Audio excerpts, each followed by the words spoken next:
Serikat. Oke. Oke, jadi apa sih TOEFL itu? What is TOEFL?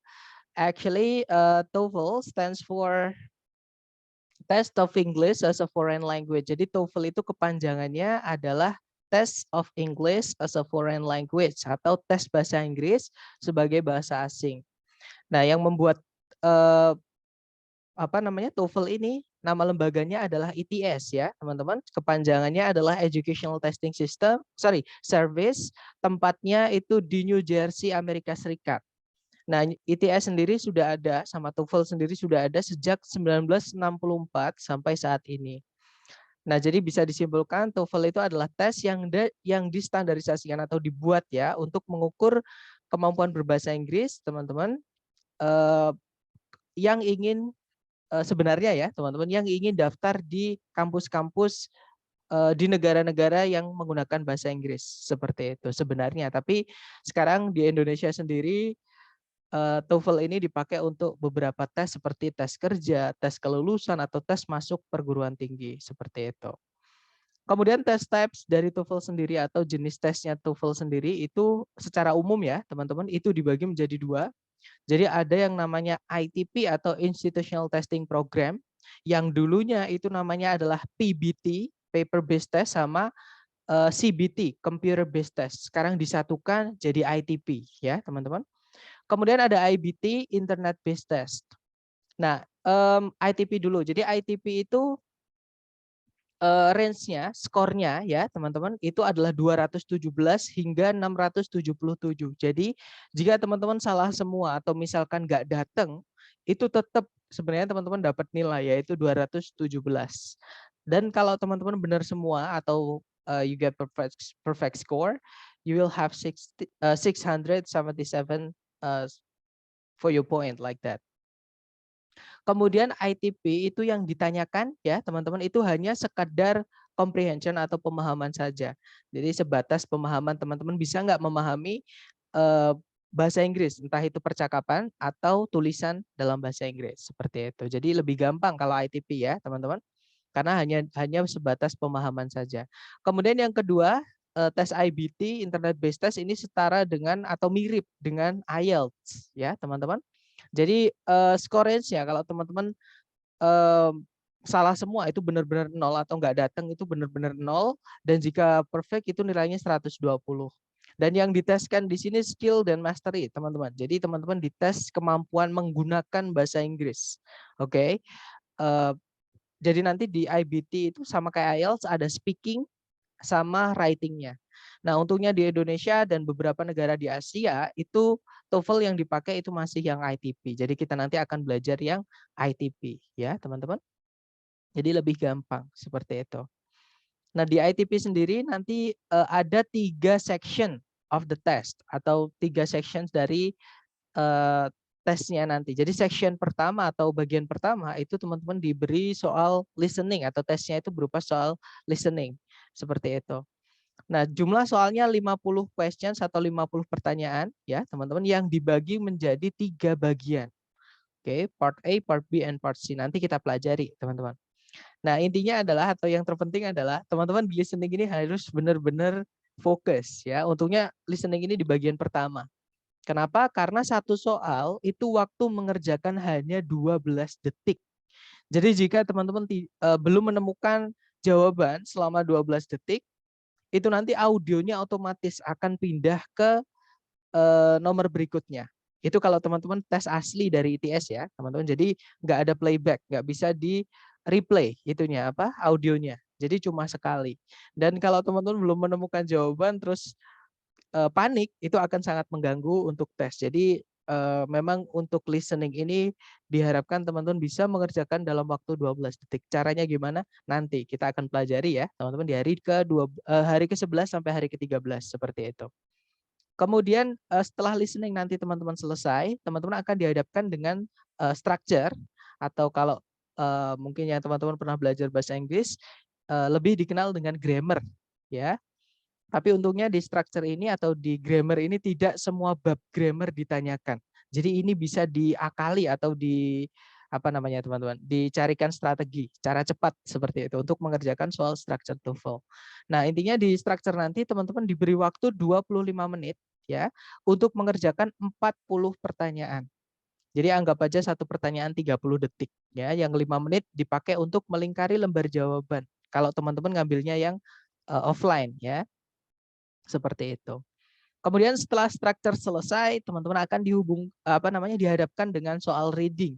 Nah, di reading nanti ada 5 teks atau 5 bacaan. Setiap bacaan itu terdiri dari umumnya ya rata-rata itu 10 pertanyaan, teman-teman. Jadi total soal di reading nanti adalah 50 pertanyaan. Oke, dan teman-teman diberi waktu 55 menit. Jadi anggap aja 1 menit 1 pertanyaan, yang 5 menit dipakai untuk melingkari lembar jawaban. Karena meskipun kerja sepele ya, teman-teman hanya melingkari lembar jawaban, tapi it takes time. Jadi beneran nyita waktu karena saya pernah mengalami untuk yang offline ya, teman-teman. Jadi memang tidak disarankan untuk ambil offline karena waktunya memang terkuras, benar-benar terkuras seperti itu. Kemudian jadi nanti tesnya ada 3 ini, listening, structure, dan reading. Jadi total soalnya dari listening 50, structure 40, reading 50. Jadi total soalnya 140, teman-teman. Oke. Kemudian meeting kita nanti itu ada sebenarnya 1 bulan ya, teman-teman. Tapi hari Sabtu Minggu kita off, kita libur. Tapi walaupun libur, kalau teman-teman ada waktu nanti tetap teman-teman akan saya bom pakai latihan soal. Oke, karena di TOEFL ini sebenarnya triknya itu simple, teman-teman. Nggak ribet-ribet amat. Oke.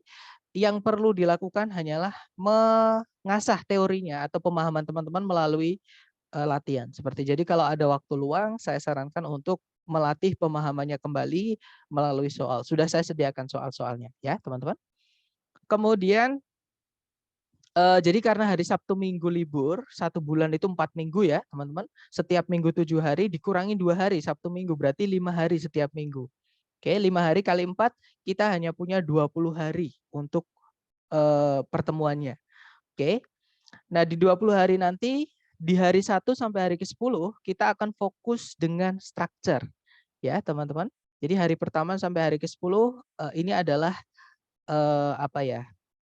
runtutan materi yang akan kita pelajari nanti untuk 10 hari pertama di structure, oke? Di hari pertama kita akan fokus dengan subjek predikat. Jadi setelah kita kenalan dengan TOEFL ini nanti, kita akan kenalan dengan subjek predikat, right? Kemudian hari kedua kita akan kenalan dengan conjunction. Jadi hari Senin nanti, karena Sabtu Minggu libur ya, Senin kita ketemu dengan conjunction. Atau kalau di buku mungkin ada yang nyebutnya konektor. Ya, hanya penyebutan aja, nggak penting teman-teman. Oke, yang penting teman-teman bisa mengenali kalau itu fungsinya bagaimana di dalam kalimat seperti itu. Kemudian nomor 3 ada materi tambahan atau materi sampingan kayak gitu ya. Jadi di hari ketiga nanti kita akan belajar kata kerja. Jadi kata kerja itu ada yang akhirannya ed kalau dalam bahasa Inggris teman-teman. Nah verb yang akhirannya ed atau kata kerja yang ditambahi dengan ed itu bisa saja verb 2, bisa saja verb 3. Nah, perbedaannya adalah kalau verb 2 itu predikat, kalau verb 3 itu bukan predikat. Nah, bagaimana cara mengenali di dalam kalimat atau di soal? Nah, nanti kita pelajari di hari ketiga, ya. Kemudian di hari keempat kita punya inversion, pembalikan posisi kalimat. Kalau kalimat urutannya subjek predikat, nanti di hari keempat kita akan belajar bentuk kalimat yang unik, teman-teman, ya. Kemudian di hari kelima ada materi double komparatif, ya caranya kita bilang semakin apa, seperti itu dalam bahasa Inggris. Kemudian nomor 6 kita lanjut ke frase, jadi penggunaan kata sifat ya teman-teman, atau adjektif. Hari ke-7 kita belajar mengenai frase yang kedua, yaitu penggunaan kata keterangan atau adverb. Yang ke-8 kita akan belajar mengenai gandengan kata. Jadi kalau misalnya ada kata both, nah nanti titik-titik setelahnya both itu biasanya gandengannya adalah and. Jadi both and. Nah selain both and misalnya ada either or, ada neither nor, ada not only but also, dan seterusnya. Nanti kita pelajari hari ke-8. Oke. Kemudian di hari ke-9 kita fokus dengan structure bagian kedua atau part B, yaitu error analysis atau mencari kesalahan di dalam kalimat. Ya, teman-teman.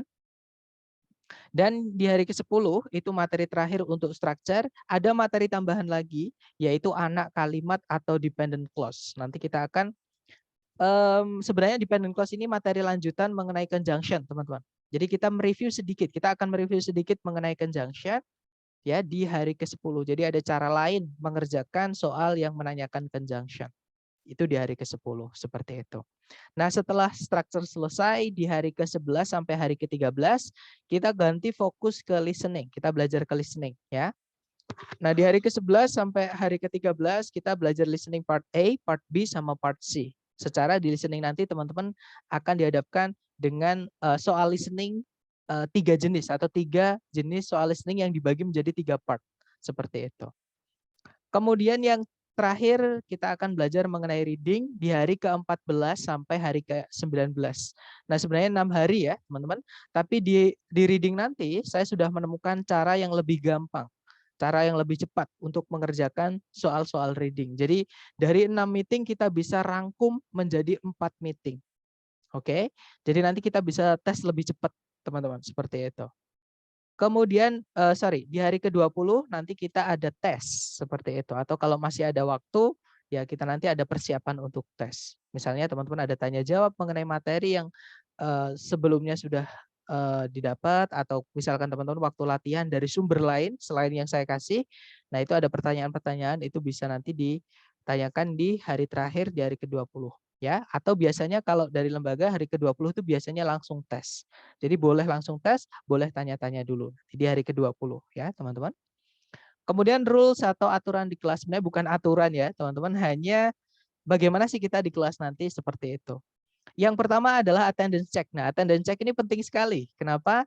Karena attendance check ini nanti supaya teman-teman bisa ikut tes, itu nanti teman-teman mengisi attendance check ya. Nah, attendance check ini hanya dilakukan di hari pertama. Jadi setelah kelas ini nanti teman-teman akan saya kirimkan link untuk mengisi daftar hadir atau attendance check supaya nanti teman-teman isi ya. Dan untuk kehadiran hanya diisi di hari pertama, untuk hari kedua dan seterusnya itu saya nanti yang isi, teman-teman. Seperti itu. Jadi saya sendiri yang ngecek kehadiran teman-teman di hari kedua dan seterusnya. Kemudian jika teman-teman ada pertanyaan, teman-teman dipersilahkan untuk interrupt, untuk memotong. Jadi ketika saya ngomong, terus teman-teman ada pertanyaan, biar nggak lupa ya, itu potong aja ya teman-teman. Nah, nanti misalkan pertanyaannya ternyata jauh dari materi yang kita bahas hari ini, nah itu nanti akan saya kasih tahu. Kalau lebih baik materinya dipertanyakan di WhatsApp, jadi nanti di WA. Kalau misalnya nggak nyambung dengan materi ya teman-teman. Tapi kalau ada nyambung, nanti akan saya langsung jawab seperti itu. Karena penting juga buat teman-teman yang lain. Tapi kalau melenceng, takutnya nanti teman-teman yang lain tambah bingung dengan apa hubungan dengan materi hari ini seperti itu. Jadi ketika materinya nyambung saya jawab, kalau nggak nyambung pertanyaannya dengan materinya, nanti akan saya bilang mohon ditanyakan di WhatsApp aja seperti itu. Ya, nanti saya jawab sendiri lewat WhatsApp. Oke. Kemudian yang terakhir ini yang paling penting buat teman-teman. Jadi TOEFL seperti yang teman-teman tahu, tesnya menggunakan bahasa Inggris ya. Nah, bahasa Inggris itu yang paling penting itu adalah vocab, teman-teman. Oke. Susah kita mengetahui kelas kata kalau kita nggak tahu artinya. Jadi vocab ini paling penting untuk di TOEFL. Walaupun kita tahu cara cepatnya, kita tahu triknya, tapi kalau vocab kita juga kurang, nah itu nanti juga bermasalah juga seperti itu. Tapi kalau teman-teman merasa vocabnya kurang, sama seperti saya juga masih belajar, teman-teman. Jangan khawatir, ketika kita belajar, teman-teman menemukan vocab baru, silahkan ditulis. Jadi sediakan buku bagian belakang sendiri itu khusus untuk vocab-vocab yang teman-teman temukan. Kenapa? Karena TOEFL itu vocab yang dipakai vocab-vocab formal, teman-teman, atau vocab akademik. Ya, vocab-vocab akademik itu aja. Walaupun kita nggak jarang dengar tiap hari ya, jarang dipakai tiap hari sama teman misalnya. Tapi vocab yang dipakai di TOEFL itu ya itu aja. Misalnya nih, mau bilang terjadi, itu sering sekali yang dipakai adalah kata occur, bukan happen, bukan take place, teman-teman. Happen itu saya belum pernah nemukan. Beberapa kali saya tes TOEFL yang online ya, karena saya lebih senang tes yang online, teman-teman. Itu belum pernah saya menemukan kata happen untuk bilang terjadi, tapi occur itu sering sekali. Seperti itu. Jadi ketika teman-teman nanti menemukan kata yang baru, saya sarankan untuk ditulis dengan arti dan kalau bisa kelas katanya juga. Seperti itu. Oke? Nah, nanti untuk weekly submission atau pengumpulan setiap minggu ini tidak wajib. Jadi pengumpulan setiap minggu ini maksudnya ketika teman-teman nanti pengen konsultasi, vocab-vocab yang teman-teman sudah kumpulkan itu benar atau salah, atau misalkan ada yang perlu ditambahkan, itu silakan ditulis di WhatsApp atau di foto ya nanti. Kemudian dijapri ke saya. Nanti akan saya balas ke teman-teman yang mengirimkan tadi. Misalkan kalau ada kesalahan ya saya kirimkan kesalahannya, yang mana pembetulannya maksudnya ya. Kemudian kalau misalkan ada tambahan ya nanti saya tambahkan. Dan misalkan yang ngirim ke saya banyak, itu saya akan tulis untuk koleksi teman-teman yang lain. Jadi setelah saya kompilasi, saya tulis semua, kemudian saya kirim di grup. Jadi buat teman-teman yang lain juga bisa dapat. Itu kalau banyak. Kalau yang mengirim cuma 1-2 ya saya kirimkan ke yang ngirimkan saja. Seperti itu. Oke. Dan saya ulangi lagi, yang paling penting buat teman-teman itu adalah vocab.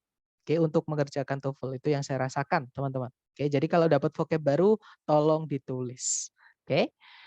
Kemudian, nah tadi saya masih ingat tadi saya bilang ke teman-teman metode yang saya pakai itu adalah teorinya sedikit, tapi teman-teman akan saya ajar dengan soal seperti itu. Nah, ketika teman-teman nanti di luar kelas, kan teman-teman saya kasih untuk materi pendukung atau soal-soal pendukung untuk melatih teori yang sudah teman-teman pelajari. Nah, kalau teman-teman ada pertanyaan itu bisa japri saya. Misalnya, Sir ini kok begini, kok jawabannya ini, kenapa? Misalnya seperti itu, kok bukan yang ini? Nah, nanti akan saya jelaskan lewat WhatsApp, misalnya seperti itu. Oke, dari sumber lain juga boleh. Jika teman-teman misalnya sudah selesai dari tugas yang saya kasih, kemudian teman-teman menemukan dari sumber lain soal yang mirip, tapi cara pengerjaannya kok beda misalnya ya, atau kuncinya misalnya beda, nah silahkan nanti teman-teman tanyakan ke saya lewat Japri, nanti akan saya jelaskan cara menjawabnya bagaimana, seperti itu. Nah, itu tadi adalah penjelasan sedikit mengenai TOEFL dan kelas kita nanti, teman-teman. Sebelum kita lanjut ke materi hari pertama, yaitu sentencing ya, caranya membuat kalimat, mungkin ada yang mau ditanyakan dulu nih dari teman-teman. Silahkan kalau ada pertanyaan, teman-teman.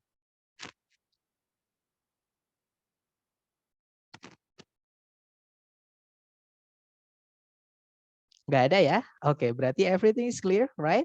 So let's go on to what we are going to have today, which is sentencing. Jadi kita nanti akan belajar sentencing, teman-teman.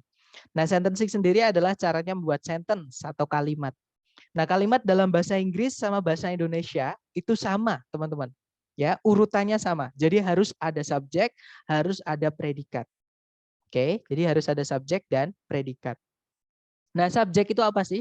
Subjek itu kalau kita ngomong ke orang, ya teman-teman, itu harus ada apa atau siapa yang pengen kita omongin, atau yang pengen kita bahas, atau yang pengen kita angkat jadi topik pembicaraan kita. Misalnya nih, kalau saya bilang Pak Jokowi main ke rumahku kemarin, misal ya teman-teman, di situ apa atau siapa yang saya bahas adalah Pak Jokowi. Nah, berarti Pak Jokowi disitulah sebagai subjeknya. Oke. Nah, sedangkan pengertian predikat itu adalah ada apa dengan si subjek. Jadi informasi yang menjelaskan si subjek itu namanya adalah predikat, ya, teman-teman. Jadi kalau dari kalimat tadi Pak Jokowi main ke rumahku kemarin, itu predikatnya ya main ke rumahku kemarin, ya, teman-teman. Jadi kalimat urutannya harus subjek dulu baru predikat, sama bahasa Inggris dan bahasa Indonesia nggak ada bedanya secara urutan, ya, teman-teman. Nah, misalnya lagi nih, misalnya kalau saya bilang uangku hilang. Kira-kira kalimat itu subjeknya yang mana, teman-teman?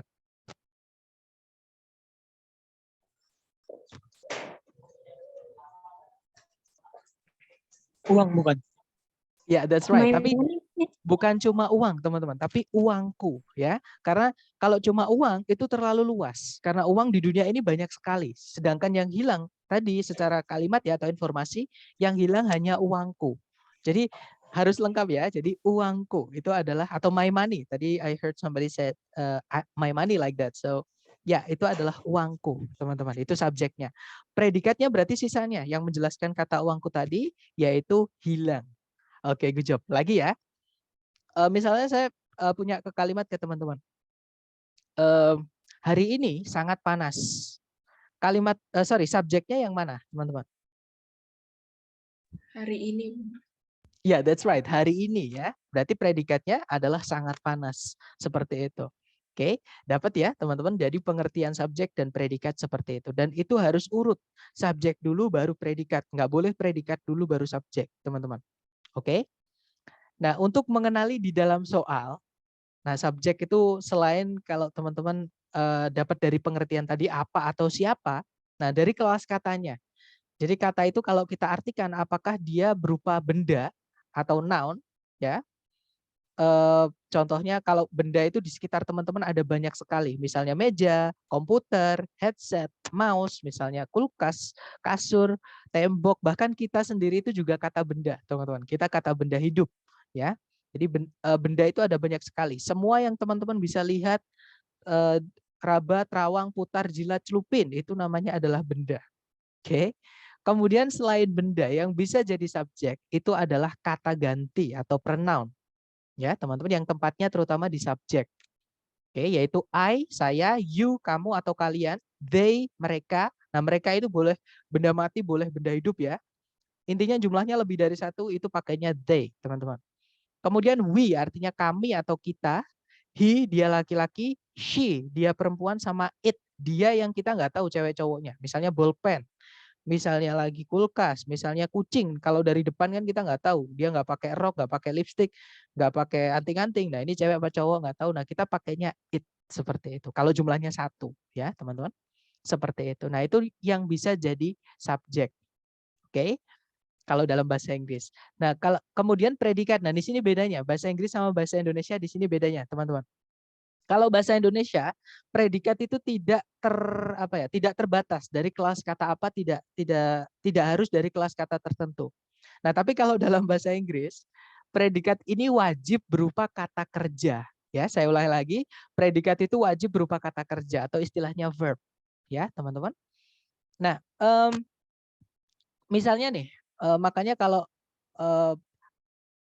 sebentar, misalnya saya punya kalimat dalam bahasa Indonesia, saya suka uang, misalnya ya teman-teman, saya suka uang, bahasa Inggrisnya apa? I like money. I like money. That's right, I like money. Ya teman-teman, I like money. Subjeknya yang mana kalimat ini? I. That's right, subjeknya adalah I, predikatnya yang mana? Money. Predikatnya harus kata Like kerja. money. Ya, that's right, like atau like money Like. boleh. Ya, tapi harus ada like-nya. Yang pasti harus ada kata kerjanya, yaitu like di sini kata kerjanya. Berarti itu predikatnya, ya teman-teman. Lagi, ada yang tahu bahasa Inggrisnya? Saya baik-baik saja. Baik-baik saja. Bahasa Inggrisnya? I am really fine kayaknya.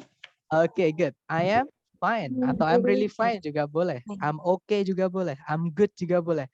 Karena banyak ekspresi ya teman-teman ini.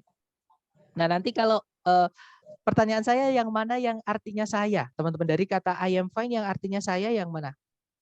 I am. I am atau I? Ya, I ya teman-teman. I saja yang artinya saya. Kemudian yang artinya baik-baik saja yang mana? Am fine. Fine. Ya, hanya fine-nya saja, hanya oke-nya saja, hanya good-nya saja. Nah, am di sini nggak punya arti, teman-teman. Tapi kenapa kok harus ada? Karena yang kita balik ke tadi, aturan ke kalimat tadi. Karena dalam bahasa Inggris, predikat harus berupa verb atau kata kerja. Sedangkan I, subjek, itu berupa kata ganti saya. Sedangkan fine, baik-baik saja, itu dia adalah kata sifat, teman-teman. Kata sifat atau adjektif tidak bisa jadi predikat. Makanya dicarikan kata kerja yang nggak punya arti. Namanya linking verb, yaitu am. Atau teman-teman mungkin sering nyebutnya to be. Ya, jadi penyebutan nggak penting. Intinya teman-teman tahu kalau am, berarti kalau teman-teman menemukan am di dalam kalimat fix, dia adalah predikat. Seperti itu. Oke. Kalau kita bandingkan dari yang sebelumnya tadi ya, I like money, teman-teman. Kenapa kok nggak ada M-nya? Kok tiba-tiba langsung like? Ada yang tahu kenapa, teman-teman? Nah, dia udah verb. Ya, that's right. Karena like, teman-teman, itu sudah verb. Ya, jadi dia sudah kata kerja. Makanya jangan dikasih kata kerja lagi, nanti double. Oke, jadi cukup I like money. I like misalkan pineapple. I like water. Misalnya ya, teman-teman. I eat rice. Saya makan nasi. Jadi bukan I am eat rice, tapi I eat rice. Seperti itu. Oke. Nah, tapi gini. Tadi kan saya bilang dalam bahasa Inggris predikat itu wajib berupa verb. Nah, sayangnya teman-teman, bahasa Inggris itu punya 5 jenis verb atau 5 jenis kata kerja atau 5 bentuk ya, sebenarnya bukan jenis tapi bentuk kata kerja, yaitu verb 1 atau verb SES. Verb 1 atau saya tulis sendiri-sendiri aja. Jadi verb 1 ada verb S, kemudian IS, kemudian ada verb 2 kalau lampau, kemudian ada verb 3, ada juga verb ing. Oke. Nah, tidak semua dari verb ini bisa jadi predikat, teman-teman. Oke, saya ulangi lagi. Tidak dari semua verb ini bisa jadi predikat. Makanya saya nyebutnya bukan subject verb. Saya nyebutnya adalah subjek predikat, seperti yang kita pelajari dalam bahasa Indonesia. Alasannya kenapa? Alasannya karena tidak semua verb dalam bahasa Inggris bisa jadi predikat. Oke, nah sekarang kita lanjut ke verb apa aja yang bisa jadi predikat dalam bahasa Inggris. Ya, jadi yang pertama yang bisa jadi predikat adalah, sorry kursor saya. Nah, ada verb 1 atau verb SES, kemudian verb 2, sama auxiliary dan verb. Ya, teman-teman. Jadi kalau teman-teman menemukan verb 1, verb SES, verb 2, sama auxiliary yang ketemu sama verb, fix mereka adalah predikat. Seperti itu. Oke, nah tapi kalau teman-teman menemukan ada verb 3 yang berdiri sendiri, sebelumnya nggak ada auxiliary-nya, verb ing yang berdiri sendiri, sebelumnya nggak ada auxiliary-nya, dan tuh verb 1 mereka bukan predikat. Oke, walaupun mereka verb tapi mereka bukan predikat. Ya, teman-teman, seperti itu. Gimana dari teorinya? Mungkin ada pertanyaan dulu sebelum kita lanjut ke contoh soal. Silahkan teman-teman kalau ada pertanyaan. Silahkan, Mr. Wanda. Oke, mau bertanya something about verb ing. Terkadang ini saya kok setiap tes TOEFL pasti kejebak sama yang verb ing ini, terutama yang jiran sih. Oke, alright, gimana? Oke, jadi penggunaan verb ing ya, teman-teman. Jadi verb ing itu kapan kita pakainya? Alright. Jadi verb ing itu walaupun dia verb, teman-teman, tapi kalau di dalam kalimat fungsinya berubah menjadi 2. Saya ulangi lagi, verb ing kalau walaupun dia verb, tapi kalau di dalam kalimat dia berdiri sendiri, fungsinya dia berubah menjadi 2. Ya, fungsi yang pertama, sebentar, mana ini? Oh ini. Fungsi yang pertama, dia akan menjadi kata benda. Ya, jadi verb ing walaupun dia verb, tapi fungsi di kalimat bisa jadi kata benda, teman-teman. Dia bisa jadi subjek. Oke, namanya yang tadi Mr. sebutkan tadi, Mr. Wanda sebutkan tadi yaitu gerund. Oke, itu hanya sebutan dalam bahasa Inggris. Oke, contohnya nih teman-teman. Contohnya adalah misalnya mencuri itu tidak baik. Contoh ya teman-teman, mencuri itu tidak baik. Nah, mencuri itu kata kerja, yaitu steal. Nah, karena mencuri di situ sebagai subjek, yang mana subjek itu nggak boleh dari kata kerja ya teman-teman, harus kata benda atau kata ganti. Nah, kebetulan ada kata kerja di situ mencuri. Nah, kata kerja itu bisa dirubah jadi kata benda, teman-teman. Caranya gimana? Kita ingkan, ya. Jadinya stealing. Tidak baik. Misalnya tidak baik itu kan bahasa Inggrisnya not good ya, teman-teman ya. Not good, ya kan? Nah, tapi nggak ada predikatnya nanti. Jadi kita harus tambahkan kata kerja yang nggak punya predikat tadi, yaitu kata kerja yang nggak bisa, ya benar, kata kerja yang nggak punya arti, bukan yang nggak bisa jadi predikat, tapi kata kerja yang nggak punya arti, yaitu to be, teman-teman. Jadi stealing is not good, atau stealing is bad, atau is a crime misalnya seperti itu. Jadi itu yang dinamakan gerund. Jadi fungsinya dia mengikuti kata benda di dalam kalimat, entah sebagai subjek atau objek. Oke? Oke, good. Stealing is not good. Nice. Kemudian yang kedua, fungsi kedua dari verb ing di dalam kalimat, dia juga bisa menjadi kata sifat, teman-teman. Oke, atau adjective. Sebentar, adjective atau sifat. Nah, namanya ini adalah participle. Atau lebih tepatnya present participle, hanya nama. Untuk nama saran saya teman-teman nggak usah ingat-ingat. Ya, hanya untuk sekedar tahu saja. Karena nggak ditanyakan di TOEFL, teman-teman. Oke. Nah, contohnya seperti ini. Grammar itu menyenangkan atau menarik misalnya ya, menarik. Nah, menarik kan itu kata kerja, teman-teman.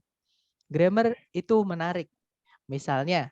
Nah, nanti kalau di Inggris kan grammar is interesting. good, interesting. Nice. Pakainya ing ya, teman-teman, karena menarik. Seperti itu. Nah, itu adalah verb ing yang fungsinya jadi adjektif. Fungsi adjektif itu apa sih? Kata sifat itu fungsinya menjelaskan benda, teman-teman. Yang punya sifat itu ya cuma benda. Misalnya, rumah yang besar. Nah, besar itu menjelaskan rumah. Ya. Sorry, saya mute dulu ya, teman-teman. Oke, jadi fungsi kata sifat atau adjektif itu menjelaskan kata benda. Yang punya sifat itu pasti benda, teman-teman. Contohnya rumah yang besar. Nah, besar itu sifat, menjelaskan kata rumah. Oke, mobil yang mahal. Mahal itu adalah sifat, menjelaskan kata mobil. Oke, pria yang sopan. Nah, sopan itu kata sifat, menjelaskan kata pria. Contohnya seperti itu, ya. Jadi fungsi verb ing di dalam kalimat, verb ing yang berdiri sendiri ya, yang sebelumnya nggak ada auxiliary-nya, itu adalah sebagai noun atau gerund sebutannya, atau sebagai adjektif atau sebutannya participle, hanya sebutan saja. Intinya kalau nggak benda ya sifat, kalau verb ing berdiri sendiri. Seperti itu. Gimana Mr. Wanda? Apakah dapat maksud saya atau mungkin masih bingung atau ada pertanyaan yang lain? About auxiliary and verb itu contohnya gimana? Oke, good. Auxiliary sama verb itu maksudnya bagaimana? Nah, auxiliary itu kata kerja bantu, teman-teman. Jadi sebenarnya dia juga kata kerja, tapi nggak bisa berdiri sendiri. Contohnya kata kerja will. Will itu nggak bisa kita hanya bilang ke orang nih. Misalnya saya ketemu teman saya namanya Roy. Woi Roy, I will. Misalnya, Roy, aku akan. Nah pasti Roy bingung. Akan apa? Nungguin dia. Maksudnya akan apa gitu. Nah akan itu kalau kita cek di kamus, dia adalah kata kerja juga. Namanya kata kerja auxiliary atau kata kerja bantu. Fungsinya membantu kata kerja lain. Jadi misalnya, I will visit you. Saya akan mengunjungimu. Oke, contohnya lagi. Saya sedang makan. Nah, sedang itu juga auxiliary, teman-teman. Contohnya kalau diartikan I am eating. Nah, sedangnya am, verb-nya harus dirubah jadi ing ya, karena nggak boleh ada dua kata kerja di dalam kalimat, teman-teman. Seperti itu. Maksudnya nggak boleh ada dua predikat. Am kan tadi predikat, maka setelahnya harus diingkan. Jadinya I am eating, seperti itu. Saya sedang makan. Kemudian yang kedua, yang ketiga contohnya, saya sudah makan. Nah, itu I have eaten. Oke. Kemudian yang terakhir, contohnya saya tidak saya tidak misalnya saya tidak bekerja di sana misalnya. Kalau di Inggris kan I do. Nah, do itu juga auxiliary ya, teman-teman. Not work. Kenapa not saya pakai besar? Karena auxiliary do itu dipakainya hanya di kalimat negatif atau kalimat tanya. Ya, jadi biasanya ada not-nya setelahnya. Oke, teman-teman. Jadi di sini ada auxiliary yang pertama yaitu will. Yang kedua ada auxiliary am. Yang ketiga ada auxiliary have. Yang terakhir ada auxiliary do. Nah setelahnya teman-teman boleh cek ada kata kerja. Will setelahnya ada visit. Am setelahnya ada eating. Have setelahnya ada eaten. Kemudian do setelahnya ada work. Nah mungkin pertanyaan teman-teman lagi adalah kenapa kok kata kerjanya beda-beda? Ya, jadi auxiliary itu dibagi menjadi 4, teman-teman. Oke, ini saya jangan dihapus ya. Jadi auxiliary itu dibagi menjadi 4, teman-teman. Jenisnya ya. Auxiliary itu ada 4. Yang pertama itu do. Keluarganya adalah do, does, did. Jadi auxiliary do itu ada do, does, did, teman-teman. Verb setelahnya harus verb 1 atau gandengannya adalah verb 1. Oke. Kemudian yang berikutnya ada to be atau be. Oke. Nah, to be sendiri ada lumayan banyak yaitu is, am, are kalau di present. Oke, kalau teman-teman menemukan is, am, are berarti itu auxiliary ya. Kalau setelahnya ada verb-nya maksud saya.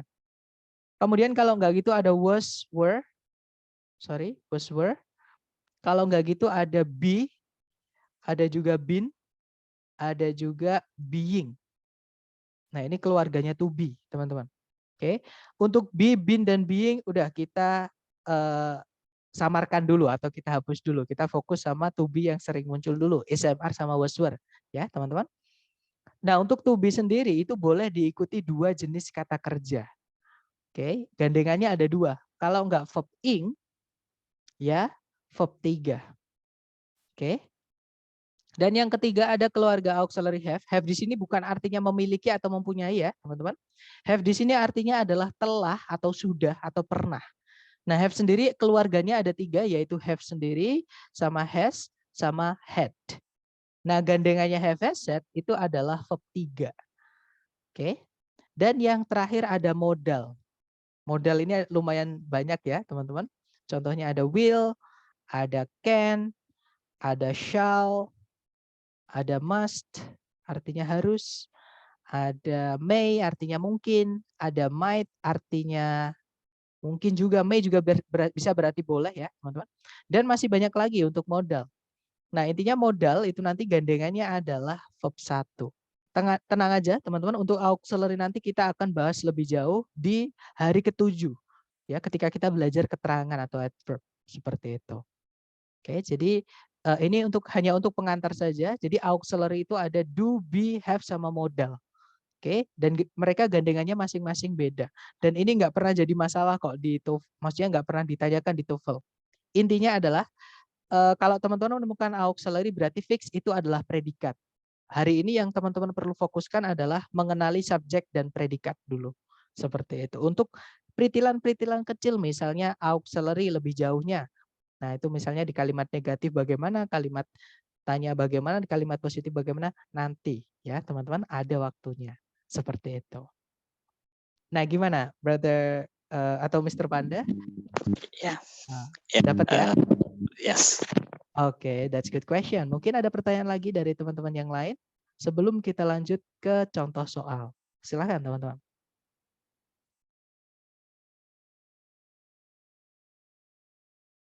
Nggak ada ya? Kalau nggak ada, saya hapus untuk coretannya. Nanti kalau teman-teman mau melihat lagi bisa dari rekaman. Nanti saya kirimkan untuk link rekamannya ya. Nah, sekarang ke contoh soal. Misalnya saya punya soal seperti ini, teman-teman, yang saya bilang tadi ya, karena kalimat itu harus ada subjek sama predikatnya, kita cek kelengkapannya. Jadi kita harus cari dulu subjek sama predikatnya. Kalau saya paling gampang itu dicari predikatnya dulu, teman-teman. Jadi kalau ditarik dari depan ke belakang, itu setelah titik-titik tepat, itu ada kata was backed. Oke, ini adalah auxiliary verb. Berarti itu adalah predikatnya. Oke, teman-teman. Jadi kita punya predikat, cek subjeknya. Subjek itu letaknya di sebelum predikat. Nah, berarti sebelum predikat, karena di sebelumnya predikat titik-titik, berarti itu di situ kita kehilangan subjek, teman-teman. Oke, berarti karena di sini kita kehilangan subjek, cari A, B, C, D yang bisa jadi subjek, yaitu kata benda, kalau nggak gitu kata ganti. Ya. Oke, kita cek satu-satu. Yang alpha yesterday. Yesterday itu artinya kemarin, teman-teman. Dia adalah keterangan waktu. Oke, keterangan tidak bisa jadi subjek ya, berarti alfa nggak bisa. Yang bisa jadi subjek itu benda sama ganti, keterangan nggak bisa teman-teman. Kalau yang bravo in the morning. Nah sebenarnya kata kalau ada the-nya pasti setelahnya kata benda teman-teman. Oke, saya ulangi lagi, kalau ada the pasti harus ada kata benda setelahnya. Ya, walaupun nggak setelahnya pas, tapi pasti ada benda setelahnya nanti ya. Nah, morning ini kalau teman-teman cek di kamus, kelas katanya adalah kata benda, teman-teman. Jadi the morning itu adalah benda. Tapi karena sebelumnya ada in, artinya di, ya. Kalau kelas katanya di dalam bahasa Inggris itu namanya adalah preposisi. Kalau dalam bahasa Indonesia saya nggak tahu artinya preposisi ya, teman-teman. Jadi saya nyebutnya dalam bahasa Indonesia ya preposisi, seperti itu. Oke, jadi in itu preposisi. Nah, kalau kata benda sebelumnya terikat sama preposisi, ini harus kita tarik satu garis, harus kita anggap satu kesatuan, teman-teman. Oke, dan kelas katanya akan berubah. Kata bendanya dicaplok preposisi, kelas katanya berubah menjadi keterangan atau adverb. Karena kalau diartikan in the morning itu di pagi hari. Itu menjadi keterangan waktu ya. Keterangan tidak bisa jadi predikat. Contoh lain misalnya, teman-teman. Saya punya kata kulkas. Kulkas itu bisa dilihat, diraba, diterawang, diputar, dijilat, dicelupin. Itu adalah ciri-ciri kata benda. Ya. Nah, kulkas itu kata benda. Contoh di dalam kalimat, kemarin saya membeli kulkas. Nah, di situ kulkas sebagai objek. Oke. Nah, kulkas itu kata benda. Nah, tapi kalau di dalam kalimat saya rubah, kalimatnya berupa saya menaruh saya menaruh baju saya di dalam kulkas misalnya ya, teman-teman contoh aja. Jadi saya menaruh baju saya di dalam kulkas. Nah, karena kulkas sebelumnya ada kata di dalam, yang mana di dalam itu preposisi, dia akan berubah menjadi keterangan. Dia menjadi keterangan tempat, teman-teman. Di dalam kulkas itu keterangan tempat. Ya, contohnya seperti itu. Jadi kalau ada benda, sebelumnya ada preposisi yaitu in atau teman-temannya in ya, keluarganya preposisi, teman-teman. Dia akan berubah menjadi keterangan. Dan keterangan tidak bisa jadi subjek, berarti Bravo bukan. Oke. Kemudian yang Charlie, ada traffic, artinya jalanan atau lalu lintas. Oke, dia kata benda, teman-teman, jalanan itu. Oke, berarti kita tahan dulu, jangan buru-buru langsung dipilih, jangan, teman-teman. Kita cek dulu jawaban yang lain, yaitu yang delta. Cars itu mobil-mobil. Nah, mobil itu juga kata benda, teman-teman.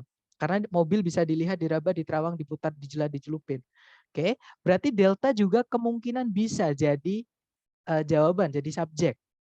Oke, jadi antara Charlie sama Delta dua-duanya kata benda. Kita lihat bedanya dulu. Charlie sama Delta bedanya apa? Yang Charlie traffic nggak ada S-nya setelahnya, berarti dia tunggal. Nah, sedangkan yang Delta car-nya itu ditambah ditambah huruf S, teman-teman. Menandakan kalau benda itu jamak. Jadi bedanya Charlie sama Delta, yang Charlie bendanya tunggal, yang Delta bendanya jamak. Nah, kalau kita biar tahu apakah di soal kita butuhnya yang jamak atau yang tunggal, kita lihat lagi ke soal, kita lihat lagi predikatnya. Karena subjek itu deals with predicate, teman-teman. Oke, jadi subjek itu harus gandeng atau cocok dengan predikatnya. Di situ predikatnya menggunakan kata was tadi. Ya. Nah, was itu to be, teman-teman. To be di lampau itu bukan cuma was, ada juga were. Ya, jadi was sama were. Bedanya apa? Bedanya kalau was itu nanti subjeknya atau kata benda sebelumnya itu harus tunggal. Kalau were itu sama kayak are kalau di present, ya. Jadi kata benda sebelumnya atau subjeknya itu harus jamak. Oke, nah karena di sini pakainya was, berarti kita pilih kata benda yang tunggal, teman-teman. Nah, berarti dari sini kelihatan jawabannya yang mana, teman-teman? Traffic. Ya, yang traffic atau yang Charlie ya, berarti delta nggak bisa. Kita hapus. Seperti itu. Nanti kalau diartikan jalanannya macet bermil-mil di jalan bebas hambatan atau jalan tol. Seperti itu. Oke, dari contoh soal pertama, mungkin ada yang mau ditanyakan dulu dari teman-teman, silahkan. Nggak ada ya? Kalau nggak ada, kita lanjut ke contoh soal kedua, teman-teman. Contoh soal kedua seperti ini, caranya sama. Kita cari predikat dulu. Oke? Kita tarik dari depan ke belakang dulu, seperti biasa. Kalau saya lebih suka mencari predikat dulu, teman-teman. Nah, pertanyaan saya ke teman-teman nih, di soal ada yang menemukan kata kerja sebagai predikat nggak?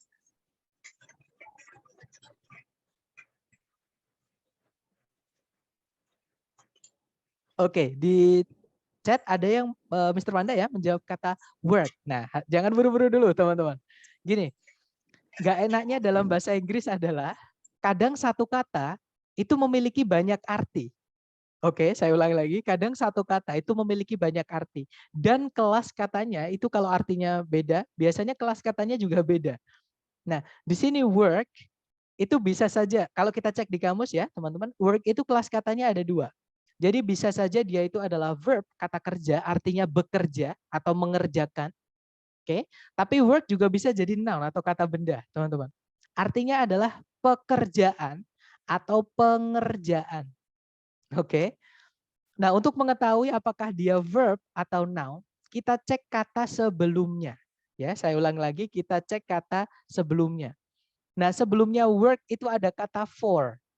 For artinya untuk, itu kelas katanya sama dengan in tadi di contoh soal pertama tadi, teman-teman, yaitu preposisi. Aturan preposisi supaya dia berubah wujud menjadi keterangan, harus ada kata benda setelahnya. Oke. Nah, kalau kita tarik preposition for ke belakang sampai nabrak preposisi lagi yaitu on, kata benda ya yang bisa hanya work, teman-teman. Berarti work di situ dia bukan kata kerja, tapi dia kata benda.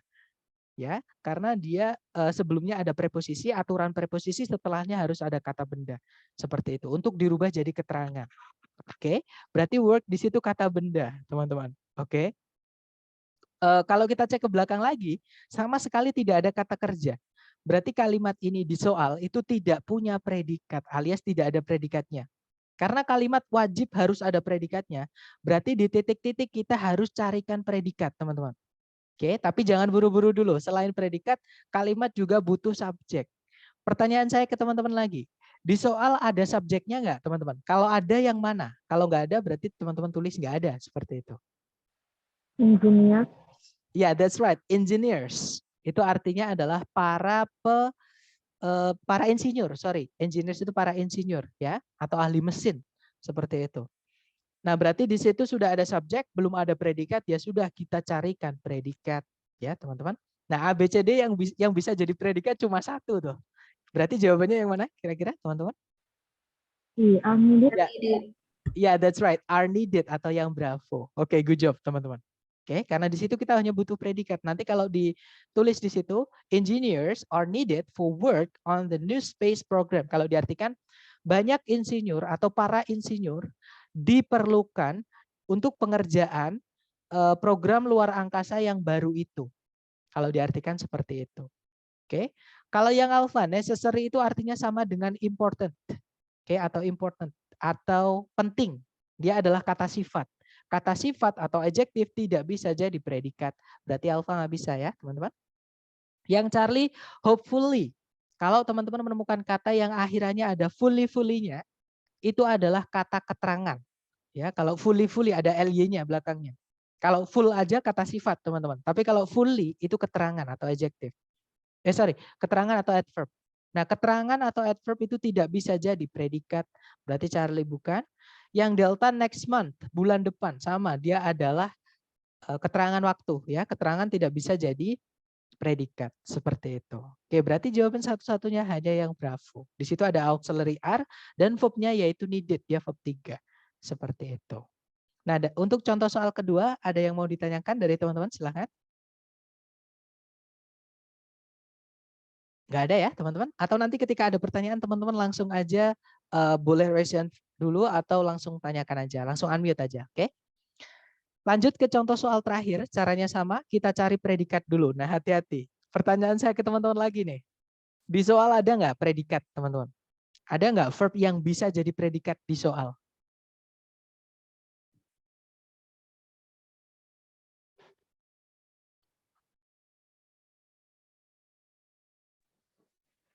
Going. Ayo, going verb ing. Sebelumnya ada auxiliary-nya nggak? Kalau verb ing sebelumnya nggak ada auxiliary, berarti nggak bisa jadi predikat. Tadi ya ada 3 kata kerja yang nggak bisa jadi predikat, yaitu verb 3 yang berdiri sendiri tanpa auxiliary, verb ing yang berdiri sendiri tanpa auxiliary, dan to verb 1. Itu mereka tidak bisa jadi predikat. Oke, berarti going bukan predikat, karena nggak ada auxiliary sebelumnya. Oke, dan kalau kita cek ke belakang lagi tidak ada kata kerja sebagai predikat. Artinya di titik-titik berarti kita butuh predikat nanti. Ya teman-teman. Kemudian apakah sudah ada subjek di soal? The boy. Ya, The that's boy, right. Ada kata the boy. Alright, good job teman-teman. Berarti sudah ada subjek, belum ada predikat. Nah kebetulan setelah titik-titik ada verb ing. Ya teman-teman. Nah verb ing itu supaya dia bisa jadi predikat, sebelumnya kita tambahkan auxiliary dari keluarganya to be. Oke, jadi carikan ABCD yang hanya terdiri to be saja. Jangan ditambahkan subjek lagi ya teman-teman. Hanya to be saja. ABCD yang ada to be-nya yang mana teman-teman? Ya, that's right. Jawabannya adalah will be atau yang delta. Oke, good job teman-teman. Kalau yang alpha salahnya kenapa teman-teman? Sudah ada subjek. Oke, good. Sudah ada subjek di soal, tapi ditambahkan he lagi. Ada double subjek, pemborosan subjek ya, teman-teman. Diartikan pun nanti nggak enak. Anak laki-laki itu dia sedang pergi ke bioskop. Bandingkan dengan anak laki-laki itu sedang pergi ke bioskop bersama seorang teman, misalnya seperti itu. Lebih enak ketika dianya hilang. Ya, jadi subjek nggak boleh 2, hanya boleh 1 aja. Oke. Yang bravo juga sama, ada subjek lagi yaitu he, ya teman-teman. Kemudian yang Charlie itu setelah is itu ada verb ing-nya, predikatnya sudah lengkap. Nah nanti going-nya di soal itu nggak jelas fungsinya jadi apa. Seperti itu. Jadi yang Charlie itu nggak bisa karena ada 2 verb ing nanti ya teman-teman. Dan verb ing yang salah satunya itu nggak jelas fungsinya apa. Entah yang relaxing, entah yang going. Seperti itu. Jadi jawabannya adalah yang delta. Di situ ada 2 auxiliary ya teman-teman, will sama be. Nah auxiliary sendiri muncul lebih dari 1 nggak apa-apa. Ya teman-teman, seperti itu. Oke, dari ketiga contoh tadi, sebelum kita ke latihan soal buat teman-teman nih. Mungkin ada yang mau ditanyakan dulu, silakan.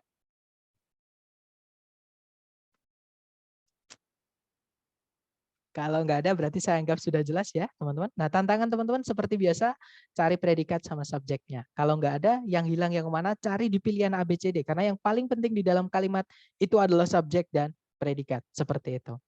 Nah kita lanjut ke contoh soal pertama. Oke, di sini ada satu soal. Waktu mengerjakan untuk struktur satu soal itu 30 detik teman-teman. Oke, waktunya di pojokan. Silahkan dicoba dulu, jangan takut salah. Nanti kalau sudah nemu jawaban boleh dikirim jawabannya di chat ya. Nanti kita akan bahas bersama. Silahkan teman-teman, 30 detik dimulai dari sekarang.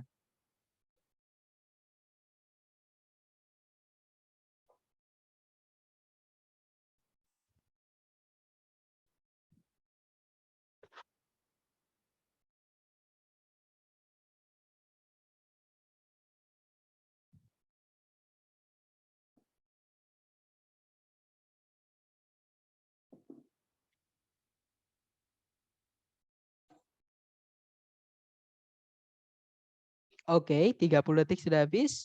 Silahkan jawabannya teman-teman dikirim di chat. Jangan takut benar ya, kita belajar teman-teman, silahkan. Dan saya lihat semuanya menjawab Charlie. Baik, kita cek bersama. Ada juga jawaban Bravo, nice. Kita cek bersama ya teman-teman. Kita cari predikat dulu kalau saya. Oke, tarik dari depan ke belakang sampai nemu predikat. Di situ ada became. Became itu verb 2 teman-teman. Kalau teman-teman menemukan ada verb 2, berarti fix verb 2 itu fungsinya hanya menjadi predikat saja. Oke. Oke, berarti itu ada predikat karena titik-titiknya sebelum predikat itu adalah tempatnya si subjek. Jadi kita kehilangan subjek kalimatnya. Cari A, B, C, D yang bisa jadi subjek, yaitu kata benda, kalau enggak gitu kata ganti, ya teman-teman. Kita cek yang alfa dulu. Yang alfa di situ ada subjek kata benda yaitu Colorado. Nah, tapi ada kata hubung yaitu when, teman-teman. Oke, nggak bisa. Penggunaan kata hubung atau conjunction itu seperti ini. Di dalam kalimat, kita tidak boleh masukkan conjunction ketika subjeknya hanya ada satu, yaitu Colorado, dan predikatnya cuma ada satu, yaitu became. Nggak boleh, teman-teman. Oke, kalau hanya ada satu subjek, satu predikat, nggak boleh kita masukkan conjunction. Kenapa, Sir? Karena nanti kalau kita artikan, kalimatnya tidak lengkap. Ya, jadi misalnya nih yang alfa saya masukkan ke titik-titik. When Colorado became a state in 76, nanti kalau diartikan ketika Colorado menjadi sebuah negara di tahun 1876. Nah, kalau saya bilang seperti itu ke teman-teman, pasti teman-teman nungguin. Kalau nggak gitu bertanya, ada apa ketika Colorado menjadi sebuah negara di tahun 1876? Nah, itu adalah alasan kenapa conjunction tidak bisa muncul ketika subjek dan predikat cuma satu, karena nggak lengkap nanti idenya. Ya, berarti alpha nggak bisa karena ada conjunction-nya, teman-teman.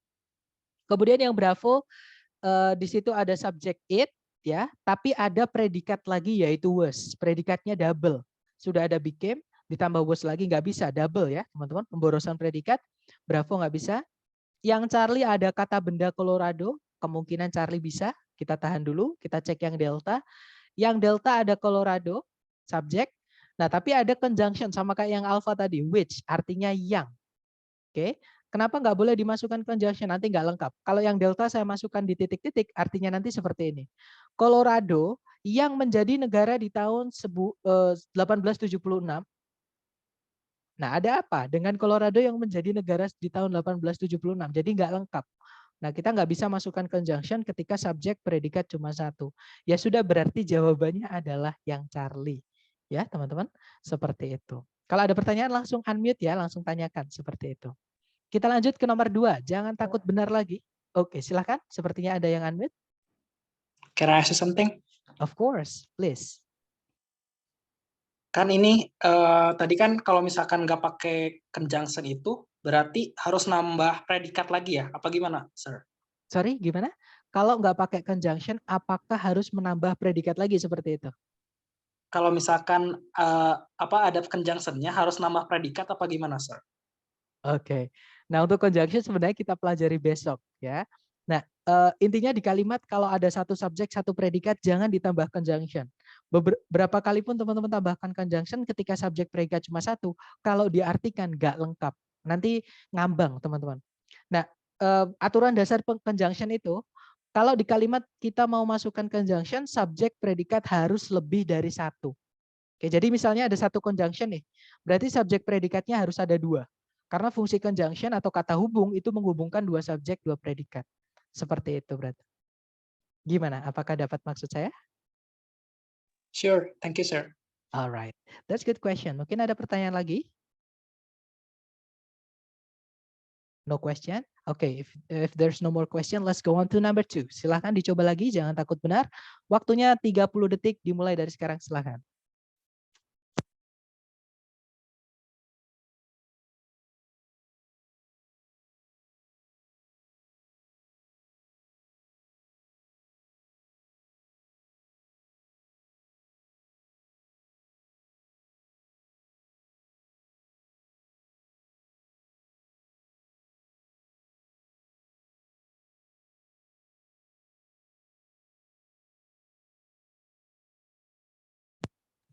Oke, 30 seconds over. Silahkan jawabannya dikirim di chat ya. Jangan takut salah dulu. Sedapatnya teman-teman dulu. Salah nggak apa-apa, kita belajar. Oke, ada jawaban alfa, ada juga delta. Baik antara alfa atau delta berarti ya. Oke, kalau gitu kita cek bersama teman-teman. Cari predikat dulu seperti biasa. Kalau ditarik dari depan ke belakang, image itu kata benda ya teman-teman. Out of itu preposisi jadi satu, preposisi kata bendanya di sini ada 3 yaitu clay, stone, dan metal. Oke, berarti di sini belum ada kata kerja sebagai predikat. Karena kalimat butuh predikat berarti titik-titiknya di situ kita harus isi dengan predikat ya. Nah, karena titik-titiknya di depan dan sebelum predikat itu juga harus ada subjek, maka kita juga kehilangan subjeknya karena titik-titiknya di depan. Oke, jadi kita kehilangan subjek dan predikat. Cari ABCD yang subjek dan predikat. Oke. Yang alpha, di situ ada the shaping. Oke, itu kata benda, teman-teman, karena ada the-nya ya. Oke, kemudian, nah tapi tidak ada predikatnya. Berarti nggak bisa yang alpha, karena nggak ada predikatnya. Kita butuhnya subjek dan predikat, bukan cuma subjek aja. Oke, teman-teman.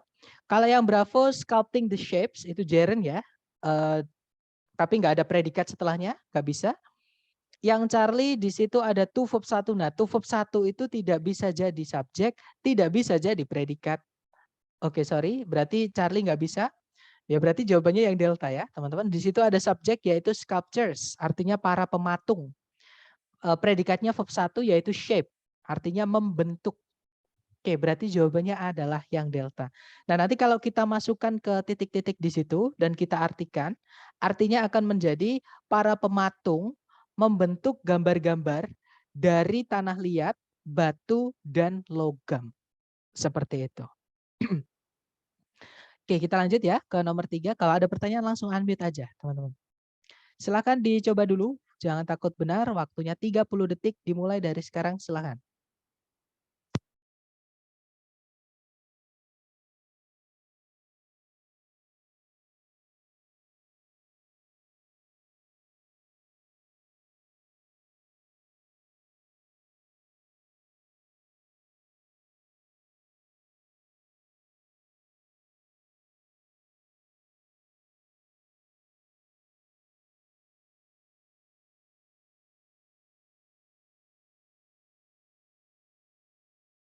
Oke, 30 detik sudah habis. Silahkan jawabannya teman-teman dikirim dulu ya di chat. Baik, ada jawaban alfa, dan saya lihat semua menjawab alfa ya teman-teman. Baik, kita cek bersama. Seperti biasa cari predikat dulu di soal. Kalau ditarik dari depan ke belakang, sama sekali tidak ada kata kerja sebagai predikat. Berarti di titik-titik kita butuh predikat. Ya. Nah, karena titik-titiknya di depan kita juga butuh subjek sebelum predikatnya. Oke, karena urutannya adalah subjek dulu baru predikat ya, teman-teman. Oke, kita cek ABCD yang mana yang subjek dulu baru predikat. Yang alpha di situ ada subjek the computer input unit. Predikatnya adalah changes. Oke. Kita tahan dulu yang alpha. Yang bravo ada changing input, gerund, verb ing diikuti objeknya ya. Kemudian ada the computer input unit, itu juga kata benda lagi, double subject. Nggak bisa ya, nggak ada predikat juga, teman-teman. Kita butuhnya di soal tadi adalah subjek dan predikat. Berarti Bravo nggak bisa. Kemudian yang Charlie, di situ ada predikat changes. Sorry, itu predikat ya, teman-teman. Warnanya salah. Harusnya biru. Oke, di situ tapi nggak ada subjeknya. Adanya kata hubung which. Oke, nah di sini nggak bisa teman-teman. Di dalam kalimat nggak boleh kita masukkan conjunction ketika subjeknya nggak ada, predikatnya cuma satu. Nggak boleh. Oke. Yang delta itu ada subject changes, itu kata benda. Nah tapi tidak ada kata kerja sebagai predikat. Oke, berarti ya sudah jawabannya adalah yang alfa, yang ada subjek dan predikatnya. Nanti kalau diartikan, satuan input komputer merubah semua data ke dalam sinyal-sinyal elektronik. Seperti itu.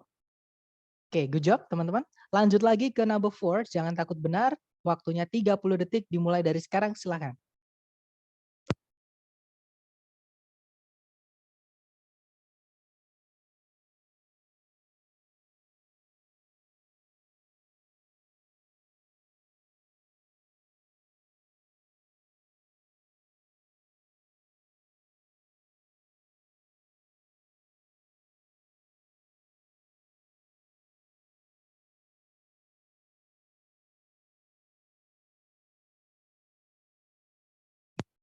Oke, 30 seconds over. Silahkan jawabannya teman-teman dikirim di chat. Jangan takut salah, kita belajar ya.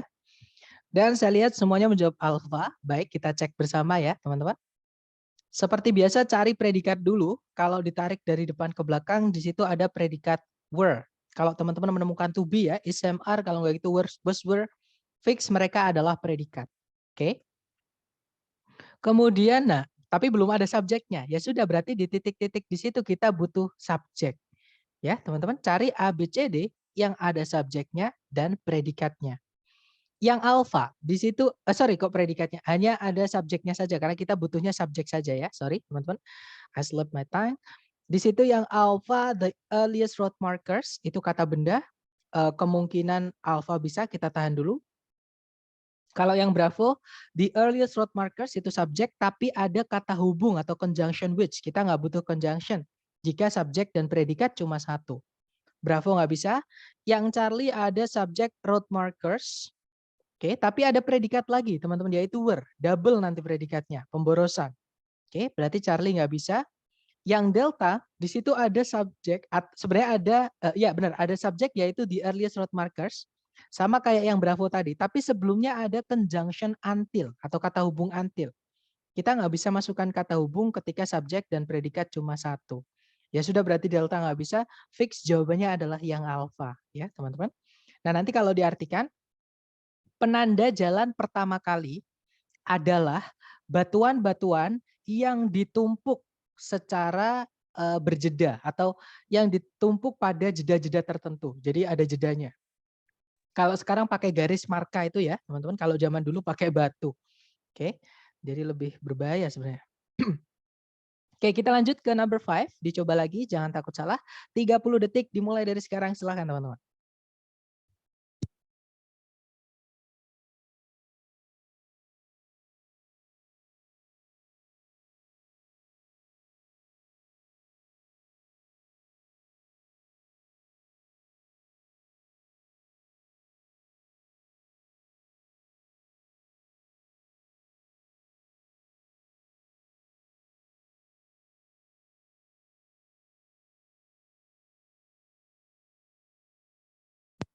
Oke, 30 seconds over. Jawaban teman-teman ada yang menjawab Bravo, Bravo, dan saya lihat baik, semuanya menjawab Bravo ya. Oke, kita cek bersama teman-teman. Seperti biasa cari predikat dulu di soal. Kalau ditarik dari depan ke belakang, di situ ada predikat is noun, ya, auxiliary verb. Kemudian subjeknya hati-hati dengan kata thesis. Itu meskipun dia kata benda, tapi dia bukan subjek. Kenapa? Karena sebelumnya ketabrak preposisi of. Yang saya bilang tadi, preposisi diikuti kata benda menjadi keterangan. Dan keterangan tidak bisa jadi subjek. Ya sudah, berarti subjek tempatnya di titik-titik di situ, teman-teman. Cari ABCD yang bisa jadi subjek. Oke. Yang alpha, studying, nah itu gerund. tapi gerundnya tidak selesai, teman-teman.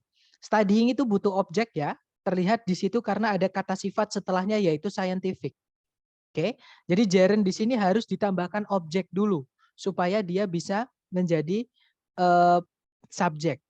Oke, jadi misalnya studying scientific articles, misalnya ya, mempelajari artikel-artikel ilmiah, misalnya seperti itu. Tapi di sini nggak ada kata bendanya sebagai objeknya. Berarti gerundnya nggak lengkap, nggak bisa jadi subjek. Oke, kalau yang Bravo, the scientific study. Nah, kata bendanya di study-nya, teman-teman. Oke, artinya penelitian. Kita tahan dulu yang Bravo. Kemudian yang Charlie itu verb 1 tidak bisa jadi subjek. Oke, berarti Charlie nggak bisa. Yang Delta ada predikat lagi is itu udah salah ya teman-teman. Predikatnya double. Ada conjunction lagi that. Nggak bisa. Nggak ada subjek sama sekali. Berarti Delta nggak bisa. Ya sudah berarti jawabannya yang Bravo. Oke, nanti kalau diartikan penelitian ilmiah atau ya penelitian ilmiah mengenai tisu dikenal sebagai histologi. Oh, sorry, mengenai jaringan ya, bukan tisu. Mengenai jaringan itu dikenal sebagai histologi. Seperti itu. Oke, next number 6. Dicoba dulu, jangan takut salah. Waktunya 30 detik, dimulai dari sekarang. Silahkan teman-teman.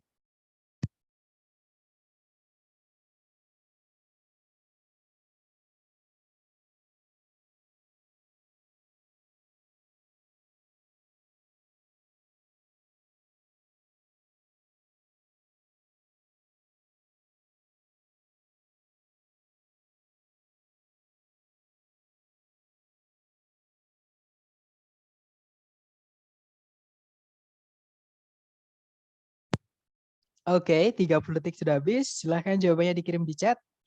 Baik, ada jawaban alfa dan saya lihat semua menjawab alfa. Baik, kita cek bersama ya, teman-teman. Seperti biasa, predikat kita cek dulu di soal, tarik dari depan ada itu harus ada kata benda, teman-teman, setelahnya. Oke.